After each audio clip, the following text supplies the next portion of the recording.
Ça fait quelques fois que je passe devant cet endroit, franchement magnifique, que les ouvriers communaux de Stavelot ont épargné, et c'est juste splendide.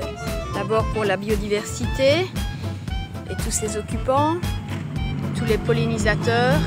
C'est vraiment superbe aussi d'abord pour les yeux et puis peut-être pour les papilles gustatives. Alors qu'est-ce que c'est ce truc? Alors on va le reconnaître assez facilement grâce aux bractées qui sont ici en dessous de l'ombelle. Hop là, voilà, là c'est plus net, on va les bractées, donc ça ressemble un petit peu à ce qu'on pourrait trouver sur la couronne de Jésus. Et donc ces petites fleurs blanches en ombelle avec des feuilles très découpées comme ceci. Alors pour s'assurer de ce que c'est, il suffit de chiffonner une feuille et puis de la porter à son nez. Et assez rapidement on se rend compte que oui, ça sent la carotte. C'est de la carotte qui pousse ici, c'est superbe. Si vous voulez être encore plus sûr, vous prenez plutôt quelques fleurs de l'ombelle que vous chiffonnez entre les doigts et là ça sent vraiment aucun doute de la carotte. Alors la carotte, de la carotte. La racine se mange bien sûr, c'est de la carotte sauvage. Il n'y a personne évidemment qui est venu planter ça ici. Ça s'est fait naturellement, mais c'est un champ de carottes que vous voyez ici au début des petites communes. Et alors ce qui est génial, c'est que comme on n'y a pas touché, ces fleurs blanches, magnifiques, vont à un moment donné se refermer et faire des fruits qu'on voit très bien ici.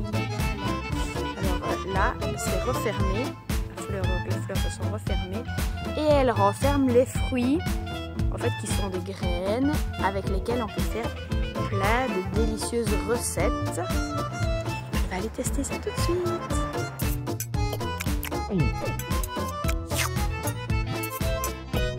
Et avec les fleurs ou avec les graines, on peut faire des infusions qui sont délicieuses. La graine, elle a un petit goût de poire comme ça, c'est assez original. Et évidemment, les racines se mangent aussi, mais ça, on va attendre plutôt l'automne pour venir les cueillir, les récolter et les manger. Ici, je voulais juste encore montrer qu'il y a, je suis en camping-car, c'est pas facile, qu'il y a au centre de l'ombelle une petite fleur pourpre là. Voilà, ça aide aussi à identifier la fleur de la carotte. Alors à quoi elle sert cette fleur pourpre? Bah, probablement à attirer les pollinisateurs dans son ombelle. Voilà. Il y a un autre critère qui permet de ne pas se tromper par rapport à une ciguë, c'est que la carotte est très poilue. Attention toutefois, si vous décidez de cueillir de la carotte sauvage à l'endroit où vous cueillez ces carottes. Ici, l'avantage de cette zone, c'est qu'il n'y a pas d'intrants, il n'y a pas de pollution liée à l'agriculture, ça c'est certain. Mais par contre, si vous les cueillez trop bas, il se pourrait qu'un animal ait fait ses déjections dessus. Et là, on s'évitera plutôt de les cueillir pour ne pas choper l'échinococose ou la douve du foie.